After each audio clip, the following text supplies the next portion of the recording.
en la lectura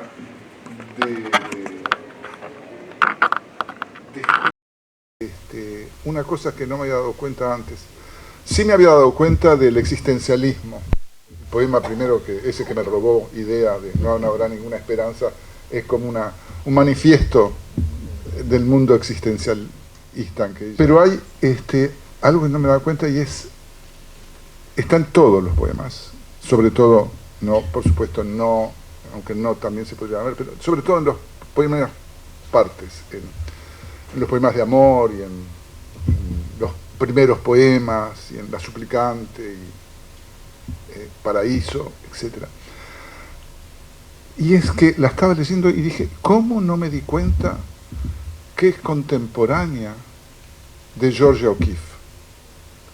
¿Cómo no me di cuenta que los poemas de Idea son a la lengua española o a la lengua uruguaya lo que los cuadros de esas flores de Georgia O'Keeffe, esas rosas, esos lirios que se abren y que gozan? Y de pronto sentí algo que no le gustaba a Idea. Algo que recuerdo que alguna vez una mexicana, creo, había hecho una tesis para mostrar el feminismo de la poesía de Idea, y Idea eso le retrocedía ante eso. Y sin embargo, sus poemas, leyendo ahora, no sé si son feministas, y no me importa, pero son indiscutiblemente de una mujer en su plenitud, abriéndose como se abran las orquídeas y los lirios de Georgia O'Keeffe, que además fueron prácticamente contemporáneas. Es decir, prácticamente esa sensibilidad que las reunía. Idea cuidó su legado como pocos escritores.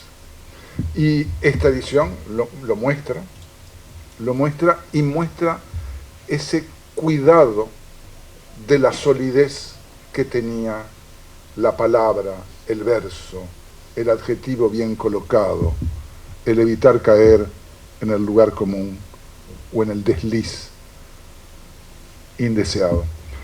Entonces, para mí, sí, es un homenaje y como miembro del otro sexo, del sexo débil en poesía, que somos los hombres que escribimos poesía, es reconocer que este país nos ha bendecido con mujeres mayores de la lengua. Y Idea fue una de ellas, sin lugar a dudas. Podría seguir hablando, pero no se trata de eso, se trata de que hablemos todos y... Rosario.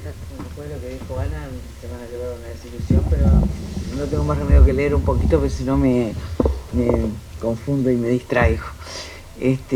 No, en primer lugar yo quería decir que 10 años de la muerte de Idea me parecen de mentira, ¿no? Y además ese 2009 fue un año terrible para la poesía uruguaya, porque marzo, abril y mayo murieron Salvador Puig, Idea Vilariño y Mario Benedetti. Y Orfila. 3 poetas muy distintos, pero muy significativos en los suyos, ¿no? Cada uno de ellos. Y bueno, parece mentira, tenían Idea y Mario eran contemporáneos, Becker era 20 años menor, pero los 3 dejaron una huella en su momento y en su generación. En otra ocasión he recordado que el día que se murió Idea, vos me dijiste, ¿te acordás que Mir Rodríguez Monegal dijo, nos van a recordar como contemporáneos de Idea Vilariño? Cosa que es cierta y tenía toda la razón del mundo, porque se refería a la vigencia de Idea de la que se acaba de referir Hugo, que es absolutamente así, ¿no? La poesía de Idea está absolutamente viva. Y uno se da cuenta, bueno, por lo que han pasado en estos últimos años, todo el trabajo que ha hecho Ana con los diarios y aquel, que bueno, que lo hiciste antes de que muriera, pero muy poco antes, ¿no? La vida escrita. Después el número de la Biblioteca Nacional sobre Idea, que está muy bien. Y ahora este libro que acaba de hacer Ana, que realmente es un aporte porque ayuda muchísimo a ver Sí. ¿Se oye mal? Ah, está. No, ayuda mucho para ver cómo trabajaba Idea, el grado de minuciosidad que tenía para la precisión y sobre todo para la música, ¿no? Para el ritmo, a veces es una palabra que tiene una sílaba menos, la que cambia, pero uno se da cuenta que tiene razón, y eso es bárbaro. En fin, creo que uno de los secretos de esa permanencia de Idea Vilariño está en la autenticidad, sin duda, y también en la transparencia. Con eso, Idea, para mí, comete una hazaña que es reconstruir la relación entre la poesía y el lector, que estaba bastante malherida, ¿no? En un tiempo en que la poesía parecía haberse encerrado en sí misma, ¿no? Una poesía convertida en poesía para los poetas, lo cual no le quita valor en sí mismo, pero sí cambia una cosa que fue tradicional. La poesía durante mucho tiempo era parte de la vida cotidiana de la gente. La gente solía recordar la poesía. Y Idea consigue eso, y lo consigue sin proponérselo. Toca zonas de la sensibilidad comunes a todos para ser aceptada por quien lee. Y no me acuerdo si alguien lo dijo, pero me vino hoy a la cabeza de que el que lea Idea es más bien un usuario que un lector, porque como queda en la cabeza, ¿no? Le queda a uno en la memoria. Lo dijo todo por ella y por nosotros, escribió Alicia Migdal, y creo que se refería un poco a eso. No hay modo en que a uno no le quede, ni en determinados momentos de la vida te vuelvan esos versos. Yo creo que es una vuelta a la mejor tradición de la poesía, eso de volverse de alguna manera parte de la memoria colectiva para definir momentos de la experiencia de vivir. Eso que decía recién de que en una época la gente sabía poesía, no sé si ustedes se acuerdan, pero en general todos nuestros abuelos, y especialmente las abuelas, solían decir versos, recordar. Mi abuela, que era música en realidad, no se dedicaba a la literatura, tocaba la guitarra, pero decía enteros poemas de Rey Rexid, poemas de Asunción Silva, me acuerdo, de Darío, en momentos precisos además, traía la cosa en el momento justo. Y eso creo que es una cosa que se ha ido perdiendo, ¿no? En el siglo XX se perdió, hay algo que rompió ese vínculo, y además recordaban poetas que no eran facilongos, o sea, se recordaba probablemente por la música y porque tocaban los temas fundamentales que la poesía tiene que tocar, para decirlos como solo la poesía puede decirlos, ¿no? Y la poesía de Idea consigue ese milagro, y lo curioso es que consigue casi sin proponérselo. Ella decía que no debía haber escrito, que era mejor que tirara lo que había escrito y cosas por el estilo. Por suerte pudo ver en vida esa repercusión, porque yo llegué a ver, creo que todos, ¿no?, murales que decían fulanito y yo nos conocimos gracias a Idea Vilariño un 24 de abril de no sé cuánto, y además están las canciones que hicieron los olimareños, o Citarrosa o Biglietti.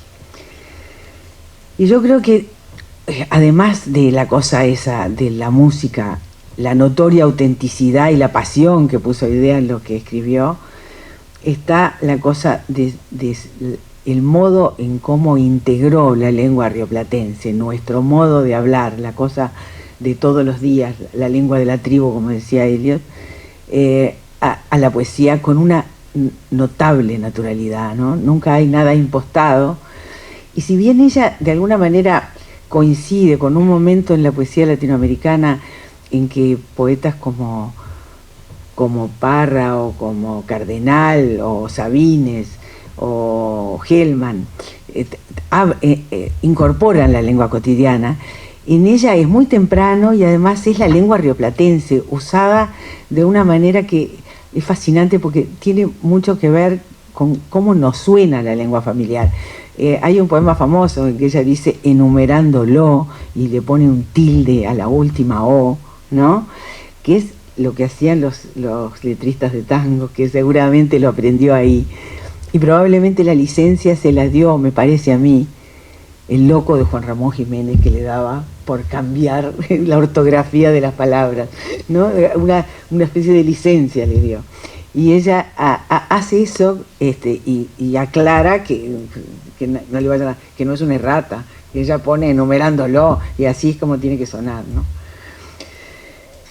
Por un lado, entonces hay en ella como una vuelta a las raíces de la poesía, eso que decía recién, porque también la poesía popular, las jarchas, por ejemplo, que se suele decir que fueron hechas por mujeres, tienen también la lengua de todos los días, ¿no?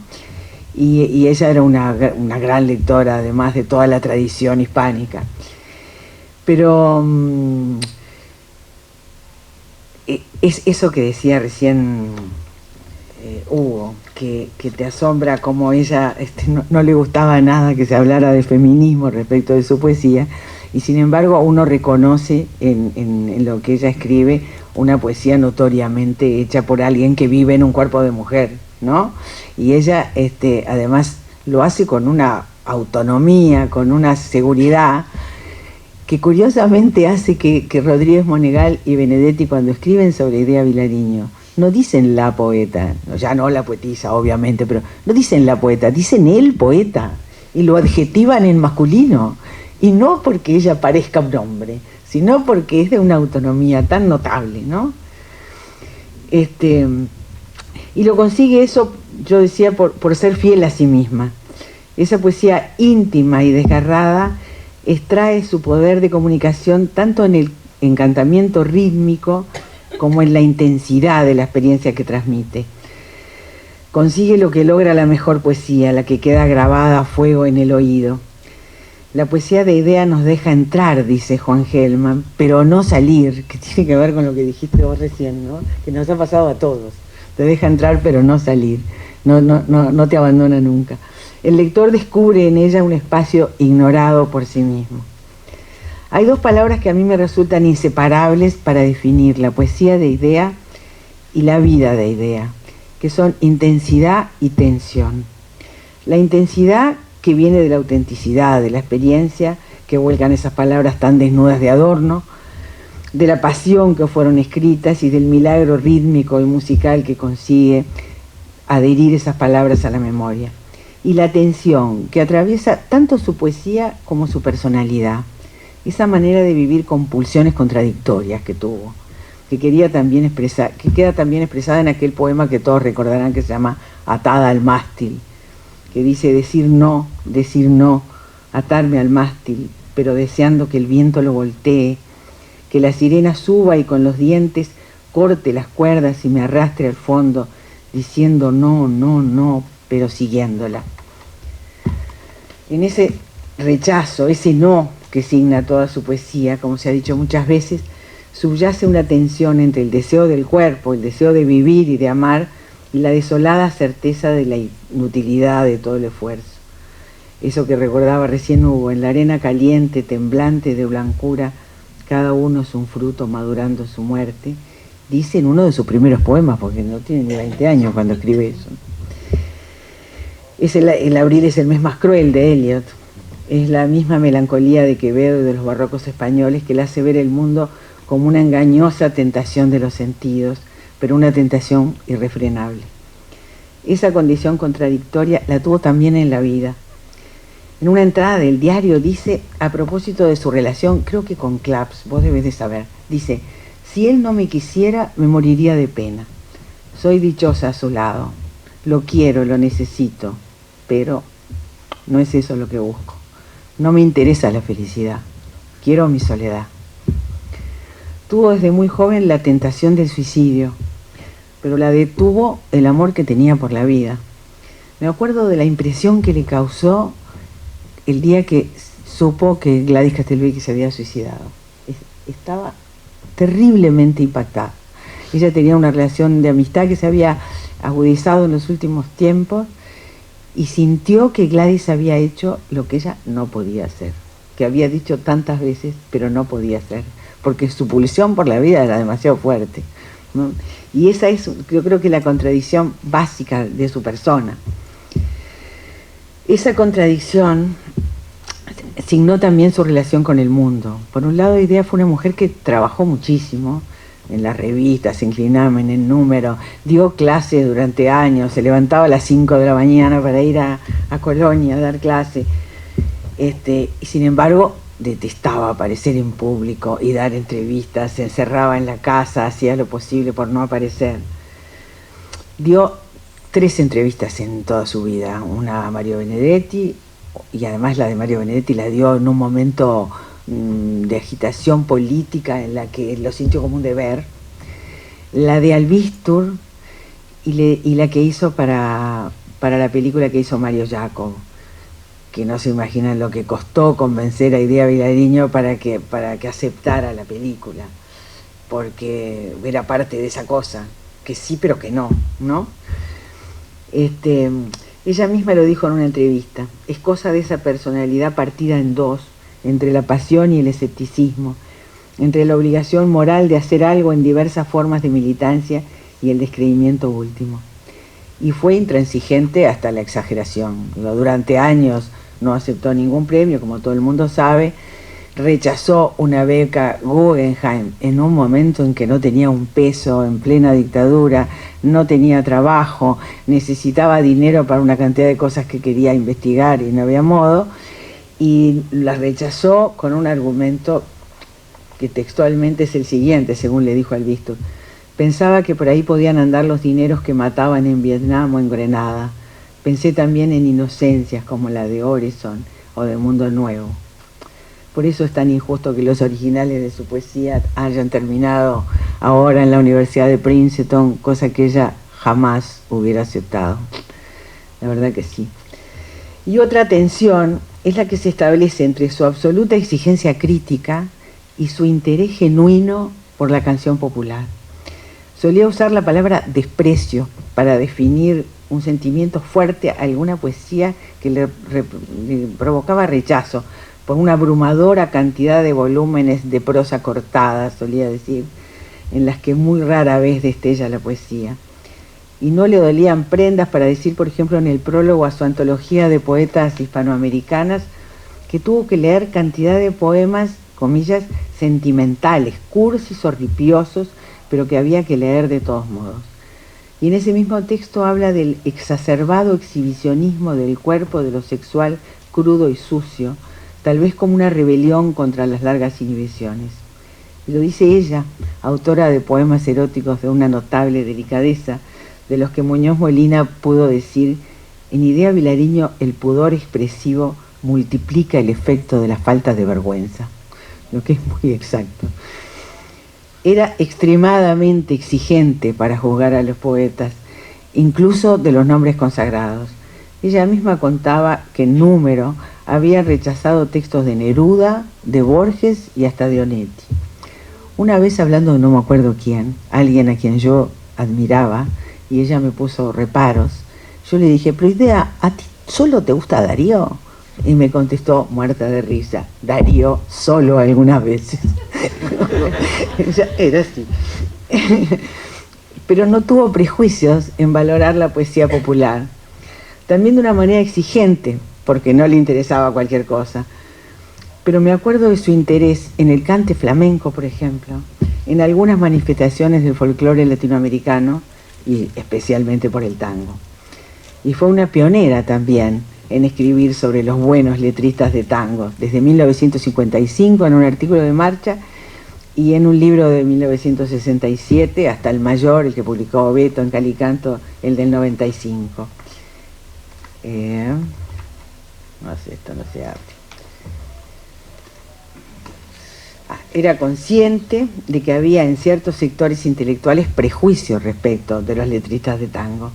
Sin embargo, supo apreciar y tratar con el mismo interés a los letristas que a los poetas cultos, estudiando su manera de componer los versos y los trabajos del ritmo y la sintaxis adaptada a la música en los letristas mayores.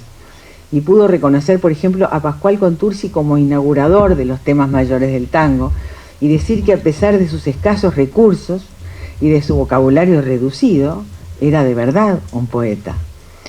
Admiraba sobre todo la valentía que significó asumir el lenguaje popular incluidos los lunfardismos, el berre, como decía ella, y las declinaciones irregulares.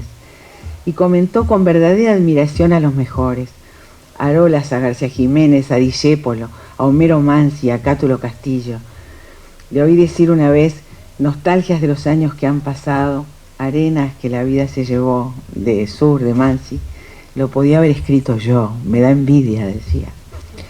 De la misma manera se entusiasmó con los mejores exponentes del canto popular uruguayo.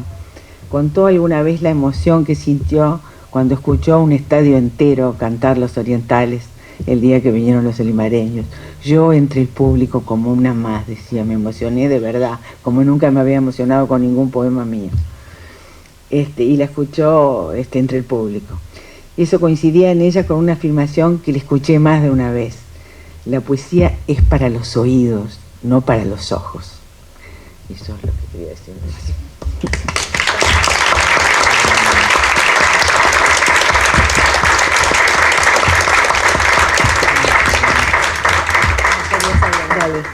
Yo quería agregar una cosa que me pareció precioso, y es una anécdota. Es una anécdota. Cuando vuelvo al país, luego del exilio, entro en Humanidades en el 86, se me ocurre la peregrina idea de crear una salida que pudiera dar trabajo y no solamente de la docencia a los estudiantes de humanidades. Y se me ocurre pensar en los gestores, en los promotores culturales. Y entonces planteo, entre la sala docente, donde estaba IDEA, dar dos materias. Una era cultura popular y otra sociología de la cultura. Votan, y por supuesto fui derrotado por unanimidad absoluta. Entonces me acerco, después que termina la sala docente, Roger Mirza apoyó, fue el único. Me acerco a IDEA y le digo, IDEA, ¿cómo pudiste votar en contra? Vos que escribiste el libro sobre el tango. Es una contradicción impresionante, IDEA. Y me dice, ¿y por qué votaste en contra? Y vos venías de Estados Unidos, me parecía una locura gringa. Es muy bueno. Es muy buena la anécdota. Que muestra mucho de lo que vos decías. Claro. Es decir, está esa tensión también. Claro, exacto. Quería agregar eso. Genial. Muy bien. Me toca. Hace poco me hizo acordar un poco, hablando de las contradicciones, Tata, que hace poco salió un libro muy reciente, se presentó, de Óscar Bonilla, 100 retratos de personalidades de la cultura uruguaya. Y ahí sorprende encontrar allí a Idea Vilariño, un retrato de los años 90, no sonriendo, muerta de risa, quizás no muerta de risa, tentada, ¿no? Y bueno, y creo que a partir de eso pensé lo que quería decir hoy, que era que por un lado la poesía es vigente porque fue hecha para ser vigente, digo, la poesía de ella, la buena poesía, la gran poesía, está hecha para durar, más allá de dónde venga, de sus contenidos. Pero que al lado de eso también hay una mirada, una mirada de cómo nosotros leemos esa poesía, que cambia con nuestra vida y que cambia históricamente en los distintos momentos culturales. Hoy hablabas de la circulación, eso que en el diario Idea viene de un mundo en que toda la poesía circulaba, ¿no? Y entonces hasta sus noviecitos de los 15 años le escribían poemas horribles, pero y eran personajes, Juan Ramón Jiménez, y eran personajes Nerudas, y eran grandes personalidades que salían en las radios, en los medios, bueno, esa cercanía. Entonces pensé cómo sería, bueno, en qué momento estábamos ahora. Yo no sé si porque en estos últimos tiempos yo me he pasado haciendo mi conexión con la poesía de Idea ha sido modesta, la modesta, paciente, ardua tarea de la notación, que es una forma de estar con los poemas distinta de la primera, que la primera es leer la poesía y es el absoluto de la poesía que nos colma, impacta, que nos pega. Y esta otra más aplicada, que tiene sin embargo algo reconfortante. Yo creo que Idea también sintió eso cuando hacía el trabajo de sus ritmos, esa notación que además, bueno, la aplicó a los poetas admirados por ella, Machado, Juan Ramón, Darío, José Asunción Silva. Y acá Cátulo Castillo, y a Homero Manzi, que lo hace. Y en algunos cuadernos privados quedó anotado que lo aplicaba seguramente para llenar sus noches ya de la vejez, porque se nota en la caligrafía temblante, a sus propios poemas. Analizaba sus propios poemas con esa anotación. Y yo creo que bueno, que también en la anotación, que es una tarea así, calma, reconfortante y modesta, y que exige de paciencia, yo no sé, quizás por eso me planteó este tema de cómo estaríamos, y creo que toda gran poesía, ¿no? Quizás fue una experiencia que tomé de anotar esto, nace por lo general de circunstancias nimias porque son humanas, porque tienen la vulgaridad del humano, ¿no? Pero para hacer una gran poesía las olvida. Y en algún momento, para transformarse en poesía, lo histórico queda atrás, la biografía se pierde o se diluye, no sabemos a qué amante pertenece tal poema. Y la poesía se levanta plena sobre esa humana vulgaridad de la vida, para entonces sí dirigirse a todos los hombres, lo cual no deja de ser algo curioso y un poco paradójico, que para ser democrática tiene que alejarse, ¿no?, de lo vulgar o de lo común o de lo que es común a todos los hombres. Y al anotar la poesía, entonces yo pude corroborar algo que Idea había repetido mucho, que muchas veces su forma de crear era que en realidad creaba como de una los poemas y corregía muy poco, y lo que sí podía pasar era que borraba, suprimía. Y entonces hay en unos cuantos poemas en que lo que se suprime es esa primer paso donde nace la poesía, que es anecdótico, que a veces aparecen unos nombres, aparece una circunstancia. Luego eso se borra y queda ese poema que, bueno, que accede a lo que accede la gran poesía cuando es buena, a lo universal, por lo que todos nos reconocemos. Entonces, Eliot decía que al leer poesía atribuimos muchas veces a la imaginación del poeta lo que en realidad es solo memoria. Y creo que esto tiene que ver con lo que yo venía diciendo, que si supiésemos, ¿no?, veríamos que no fue tal inventado. Pone un ejemplo muy lindo de unas imágenes de unas anémonas que alguien vio en su infancia, y luego ese poema, y luego hay unas anémonas, ¿no?, en la poesía del propio Eliot. Él no dice que está poniendo un ejemplo propio, pero es así. Pero bueno, entonces trabajando así con algunos de estos, yo descubrí eso, ella borraba eso.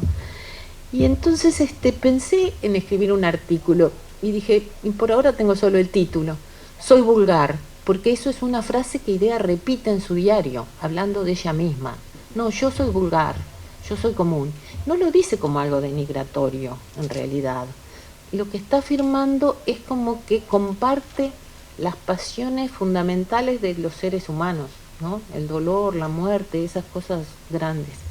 Incluso Idea, el reproche que le hacía a Onetti, yo creo que es un cuestionamiento bien interesante, porque le pega bastante bien, es que lo que le reprochaba, y que es incisivo, es que él siempre privilegia en su literatura los retornos. Miren que yo amo a Onetti, pero puedo admitir cuando el razonamiento es bueno.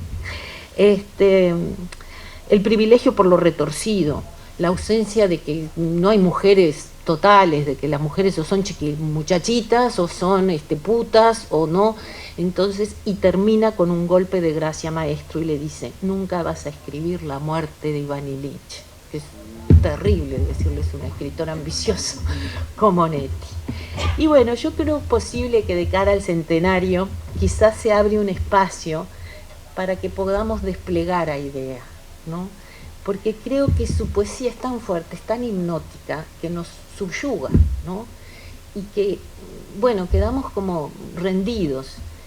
Y creo que quizás sea posible, no sé si porque vengo así de anotar los orígenes a veces tan íntimos de alguno de los poemas, que quizás podamos transitar senderos que hay en esa poesía y que aparentemente parece clausurada, o atisbar series de sentido.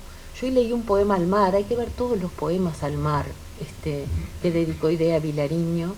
Parece casi de las pocas plenitudes que acepta con devoción, ¿no? Y que se rinde ante ella. Y creo que quizás también se puedan ver sus dudas, generalmente ocultas, porque si alguien parece no dudar es Idea Vilariño. O leerla de un modo menos antológico, aunque ella se pasó haciendo antología de su obra. A mí me preguntaban si en esto había poemas inéditos. No hay, por un lado porque acá creo que va a haber en algún momento que sacar, que no son muchos, lo que más hay son poemas que fueron publicados o en revistas o en los libros y luego suprimidos, puramente inéditos. Creo, no he hecho el trabajo todavía, que no son tantos, pero eso prueba, ¿no?, de la manera así en que trabajó. Y y pienso que, bueno, que quizás sea un momento, sí, de apertura, porque también es verdad que cuando una poeta tan fuerte, en general los poetas que tienen mucha autoridad nos condicionan la manera de leerlos, y que es después que se puede quizás desplegar, poniendo en conexión, por ejemplo, los poemas anteriores. Hugo decía, uno no lee el mismo libro. Yo tan deslumbrada por lo que son los grandes poemas de los nocturnos que indeclinablemente ella sabía, los poemas de los años 50 son los de su gran poesía. Después siguió escribiendo buenos poemas, claro, pero redescubrirlos leyéndolos ahora, ella decía que esos primeros, los de los 20 años, que no los publicó hasta que muchísimo después, no los primeros publicados en libro, que están más ceñidos quizás a una cosa más experimental. Y yo me pregunto si la muerte del padre no habrá tenido, que fue un poeta de vanguardia, no habrá tenido que ver con ese cambio, no lo sé. Cielo, cielo sobre todo, pero incluso la suplicante ya tiene algo de eso, ¿no? Y quizás hay una unión velada por cierto romanticismo en los primeros poemas, los poemas de sus 20 años, que también creo que son muy hermosos. Y y bueno, si no habrá como que se dice, una manera de quizás eso, ¿no?, de abrir su poesía, de abrirla a otras lecturas y de quedar. Pero al mismo tiempo tengo que decir que tengo mis dudas, porque es posible que, aunque puede ser saludable esa forma expansiva de lectura, solo puede ser una experiencia o un experimento, porque quizás la poesía es eso, la poesía es antología, la poesía tiene que terminar. ¿Eso será una llamada del tiempo? No sé. Bueno, queda un ratito. Bueno, incluso me llegué a preguntar cuando notaba los poemas si yo tenía derecho a deshacer el camino que habían hecho los versos en ese desprendimiento, ¿verdad?, del origen y de lo cotidiano. Si yo no estaba profanando un secreto, que los poemas tienen derecho a ser a mantener, ¿verdad?, a ser lacónicos, que el laconismo es una de las características, que el no explicar es una característica de la poesía. Era un reproche que le hacía Idea Vilariño a Mario Benedetti, que explicaba todo, que ella le detendría la mano y le gustarían más los poemas. Y bueno, pensé eso, y pensé que la propia Idea vivió algo así, porque cuando editó su poesía completa en 2002, ella le colocó todas las fechas a los poemas, y se dio cuenta que había sido un error, y en 2006 se los quitó, y dejó solos aquellos poemas en que había un sentido y un significado en la fecha. Naturalmente en los poemas políticos, pero también y secretamente, casi como un secreto entre ella, en algunos poemas amorosos, La Habana tal fecha, un poema erótico. Bueno, alguien sabrá, o algún biógrafo lo va a averiguar cuando esté ya en las manos de esa gente. Así que bueno, dudé de eso, pero pensé, es posible que un día vamos a querer los poemas vuelvan a estar solos y libres en las páginas, guardando orgullosos todo su misterio, y que tal vez eso sea la poesía. En todo caso, igual, para mi tranquilidad, no hay lugar al arrepentimiento, porque ninguna nota al pie es capaz, no ya de derrotar, sino ni siquiera de rozar o tocar estos poemas. Ya están defendidos por sí mismos, ¿no?, cuando son gran poesía. Entonces esto quedará, esto que creo que sí, que quizás sea un tránsito de desplegar la idea, de recorrerla, de confrontarla con lo que fue sus reflexiones sobre la poesía, o lo que fueron los poemas sobre otros, lo que fueron sus traducciones, sea un tránsito, sea una apertura a la que no tenemos por qué renunciar, debemos probarla antes en todo caso, en libertad. Y bueno, y esa lectura inminente seguramente es la que creo que va a corresponder al año del centenario. El después de esta poesía va a ser largo y puede admitir un pequeño desvío o una escapada. Y me gustaría, empecé leyendo un poema, leer otro, que es un poema que yo creo que lo escribió para mí, como Hugo creyó que había otro escrito para él, y que no tiene ninguna nota, porque para mi frustración no encontré nada. Encontré varios manuscritos de este poema, pero me parece que le salió así, entero, maravilla, ninguna duda, ninguna versión, ningún dato para ponerle, y está bien que haya sido justo con este. Se llama ¿Dónde? ¿Dónde el sueño cumplido y dónde el loco amor que todos, o que algunos, siempre, tras la serena máscara, pedimos de rodillas? 1970. Bueno, gracias.